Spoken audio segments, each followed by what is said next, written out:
Like, it's much better, in my opinion, to try to authentically connect with a smaller group with a deeper connection than it is to try to get, 100,000 people, 1 million people following you on Twitter that never interact with you. So many people say, like, I didn't fail, I learned. No, you failed if you're in that situation. And that's okay. Call it what it is. And now that doesn't mean you can't learn from it, but it's a failure if you spent time of your own time, your own money, your own savings. You didn't find success, you failed. Welcome back to the S Factor. My name is Kurt Uhlir, and I am an operator, meaning that I help established companies and teams find that inflection point to scale their company. My success factor personally is the ability to hack my brain to find success in almost any situation.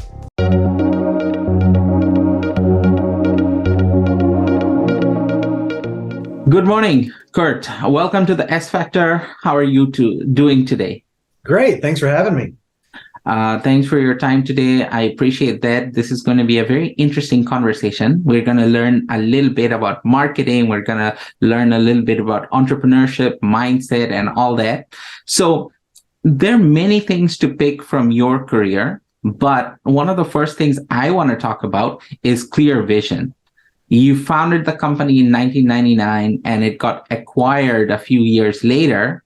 Tell us a bit about that story.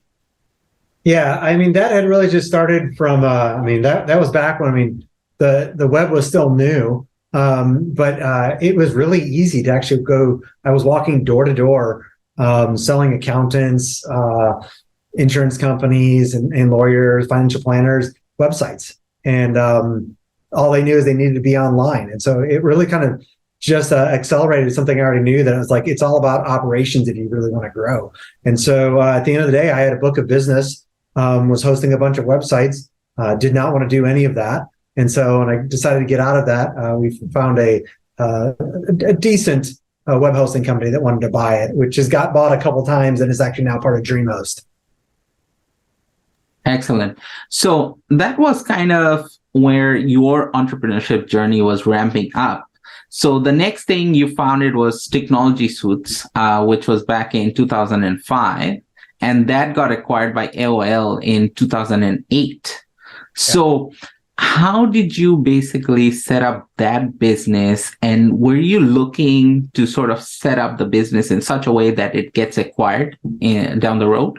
Not at all. In that case, that was a complete side hustle. And so I love stories from people where, you keep your day job and you start working on a passion on the side. And so in that case, I was reading a fair number of technology blogs and web magazines, and Gizmodo was a big thing, and TechCrunch had been started. But there was nothing that for me kind of spoke to technology, but to the business side of the house within these bigger companies. And so I literally just started curating content in a blog. And I kind of sold the blog, but what I ended up doing was that was so much manual time going through. And I looked at where I was spending my time, and I was spending an inordinate amount of time literally just curating content, going through RSS feeds, figuring out what I wanted. So I built myself. I stayed up a couple nights and I coded a curation plugin that I just used internal and for a couple people that were working for me.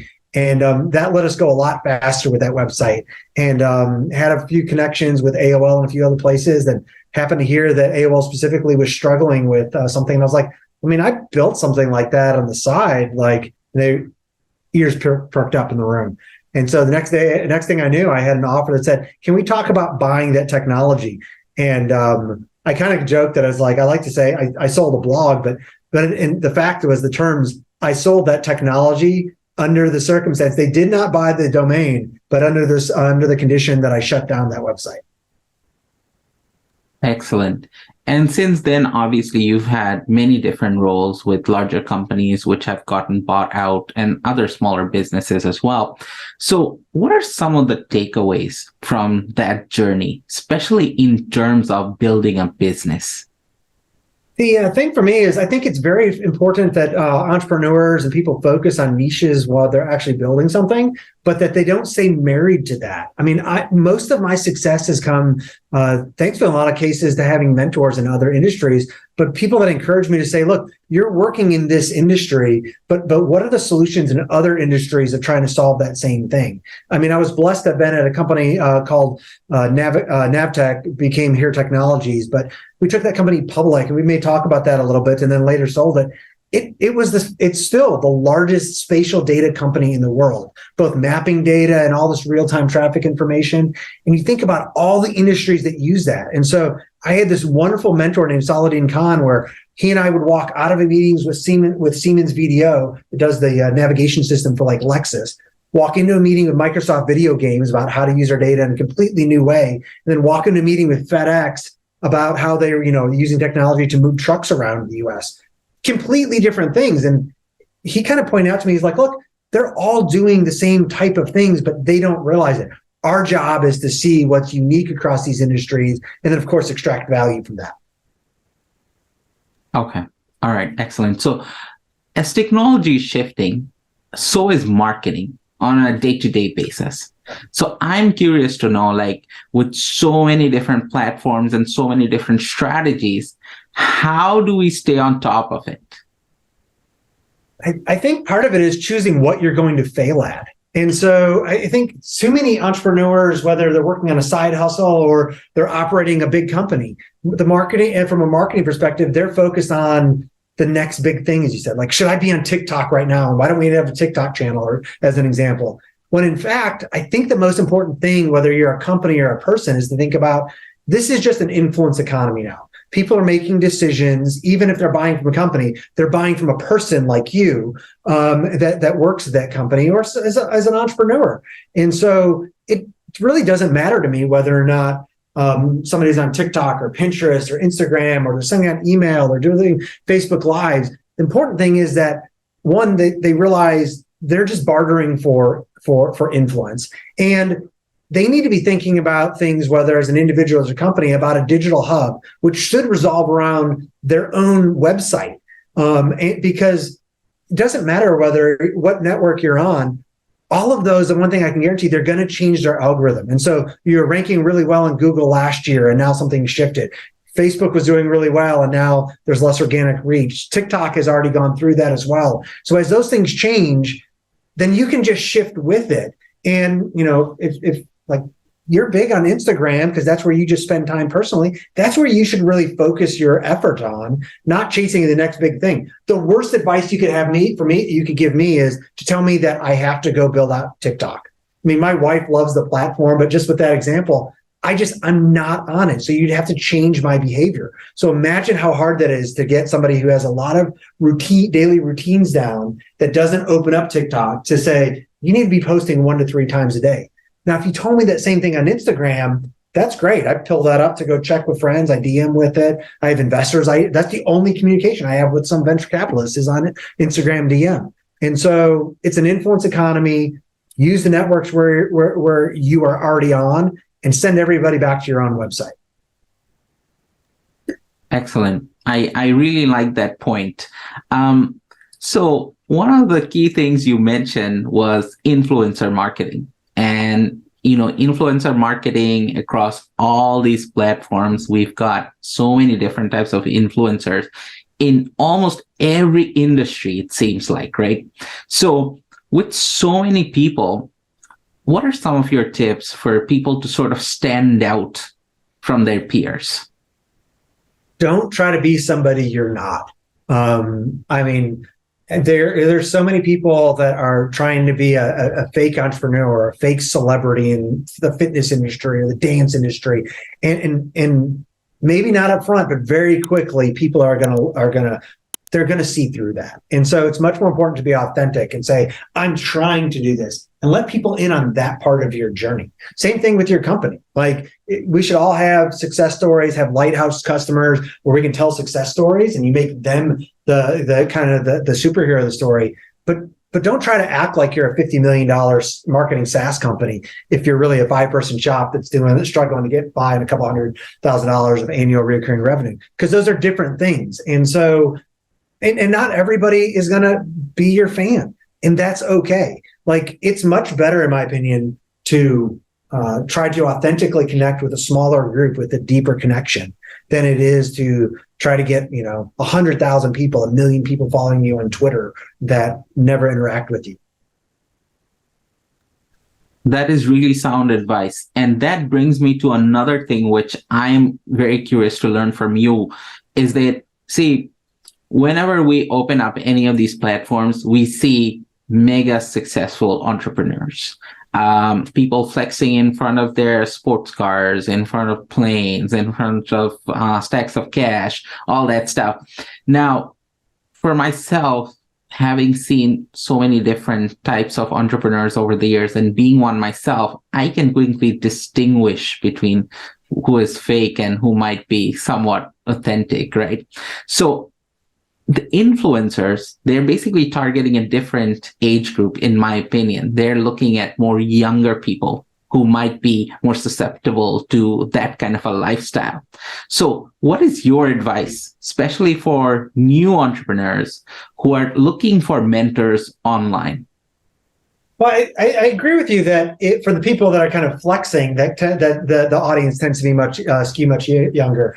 I disagree with just online. Like, almost everybody that's online has influence, whether you realize it or not. I mean, my Aunt Bobby, who is a small American town, North Alabama, Southern great grandma, like, she has influence to those in her family and those around. She posts on social media. And so, when she talks about a restaurant that she likes, or, a local mechanic that she's worked with, like, there's influence there. And so I agree with you on, like, I hate the people that act like they're flexing. I like it much more when people kind of share their stories, but also share their problems. Like too many people, especially, most people don't realize this, but it's like, if somebody is, sold a company for, $20 million, $50 million, like, they have PR people. They may not call them that, but they have people that are helping shape that message. What comes out from, Mark Zuckerberg? He's got 4 full-time PR people that do nothing but help craft that message. So what's authentic look like? Maybe if you're in a close circle, but not if you follow anything public. And so I think that's a huge opportunity there to share the struggles in there. I mean, I have a friend, Gamal Kodner. He's been very successful now and helped a lot of other people. So you do see a lot of him and his wife and kids at the pool and nice cars and stuff. But he also shares about the struggles before that happened. Other examples, I have a friend named Chris who started Legit, a marketplace much better than Fiverr, Upwork, and things, in my opinion. God, now he's got real success. You're starting to see a little bit more of that. It was Q4 of last year. He shared, didn't mean to, he shared a photo for him on his personal account on his kind of work persona of him at the gym. And he just owned it, because, like, this is not meant to go here, but, like, I appreciate the comments, good and bad. Like, that endears me to Chris that much more, because he doesn't try to just put on this facade of who he is. Like, why is he successful? Because he's grinding out time in the gym and at work. Excellent. And that's a really good point. And that's kind of a segue to the next thing I wanted to ask you about is, we always talk about, the things that we're doing right, but we seldom talk about things we're doing wrong. Right. So in your opinion, are there certain things that we're doing wrong? And if so, how do we change? I can guarantee everybody listening to this is doing at least 3 things wrong in their business life, and probably 3 things wrong in their personal life. And my proof is, like, go back to something that you stopped doing over the last 6 months that you were doing for some longer amount of time, and until you realize, this is not my path to success. It could be, hey, your relationship with your wife or husband. It could mean something for business. In my case, I've written angel investor checks where the only reason I wrote those because I thought the business was right. And then at some point, things fail, or you don't choose not to be in the next round. And looking back at what I know then, I should never have been writing those checks, business, marketing wise. And so I think it's a great opportunity for people to kind of hack their own brain and realize, look, feeling right and feeling wrong or when you're right and wrong feels the exact same until you realize that you're Wile E. Coyote out over the cliff, and that in fact your hidden assumptions that helped you make the choice that is in fact wrong made you think you were right. And so I take time every week to literally separate into both of those kind of two mindsets and go, hey, what am I perhaps, doesn't mean I am, what am I perhaps wrong about that's holding back my business? And the same thing in my personal life. And so sometimes I go into different categories for that. And I think everybody should do that, not to dwell on their failures, but to realize like ahead of time, if you can just realize something that you should improve in your sales materials, and you could figure that out 3 months or 6 months earlier, how much reoccurring revenue would that be this year? Okay. So basically, we're talking about sort of changing the entire mindset in order to find success. Okay, perfect. So one of the things you mentioned as well is about writing investment checks or angel checks, as it is. So as an investor, how do you evaluate a business? I mean, definitely the problems that they're trying to solve, are they real problems? But, you know, the two areas I kind of go into, are they real problems? And usually I don't want to hear just the stories of people that are using their software, using their technology. That's usually where I focus. I want to hear, when you started talking to customers, when you're still talking to people, what are they showing you that they're doing manual today? Like we mentioned influencer marketing. I had customers that were became customers, but people as they were contacts, when I told them I was going to build something in that area, they were sending me Google Sheets that they were using to try to, like, these were CEOs of companies, to try to match together these different influencer marketing programs that their marketers were putting together to try to make sense of, is there value here? Why should I give them 50,000 here or 200,000 there? And like, if a CEO was taking that much time to piece together, duct tape together a dashboard and reporting, that's valuable time for them. Like I look for things like that. And then the second thing is, it's really all about the founders to me. I want to see a humble heart, because especially early on, whether you're bringing me on, my wife doesn't let me write too many investor checks now, but if you maybe bring me on as a board member, if you're not open, you're not telling me stories about where you've been wrong and right in your past life, in your past companies, in your current company, I'm probably like, I'll dig for it a little bit, but it's probably just going to scare me away, because like the only way we continue to get better and better is by iterating. And so is somebody open to coaching? Are they open to somebody from the outside pointing out to them, I think you might need to try a different approach here. So if they don't have that humbleness of heart, like, I'll run. Right. So again, this question is about founders, because you just mentioned about founders, right? And I totally agree with you, someone who's coachable.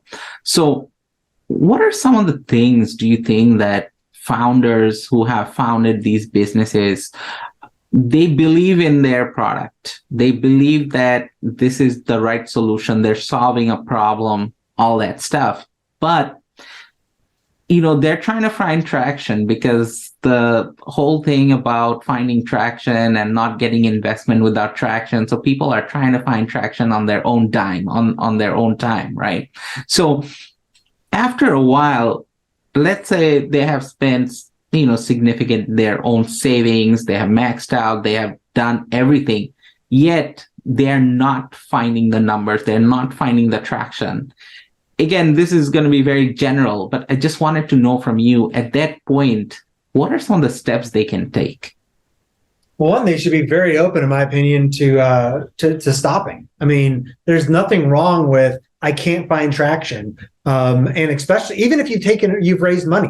One of the best success stories was a HR recruiting technology company based out of Atlanta, where the two founders, after 5 years into it, raising a good bit of money, anyways, into the millions, that they realized like they weren't finding the traction from a variety of reasons, and so they stopped.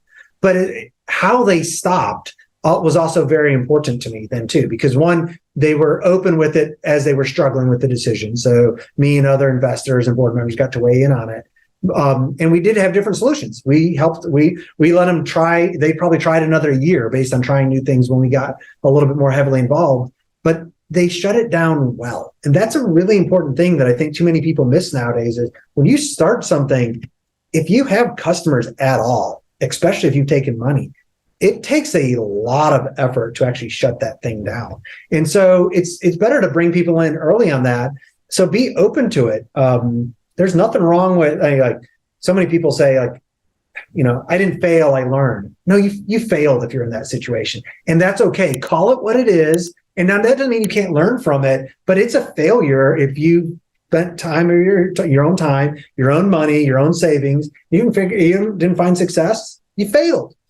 But that's okay. I failed so many times. Most people would crawl under the table and die.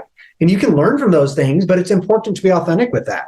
But the other thing I would say is if you have customers or you really believe there's value there, you should go get other people to weigh in on that. And maybe it is how you're presenting it. Like so many founders, they're so concerned about holding their equity that they won't go to somebody who has repeat success in multiple industries and say, hey, look, I'll give you 2%, 5% of my company to be an advisor to us and to tell me if I'm right or wrong. Like, that's a huge thing. Like most of us that would do that, like I'm not dealing with vesting at that point. Like if I bring in and help change your company in 30 days or 60 days, like you can't kick me out the door then. Like if we agree to 5%, it's 5%. But I'm also in there with you. And so I think too many people, they're just so concerned about, I want the whole piece of the pie in the future, that they don't bring in counsel, that really you have to get somebody involved.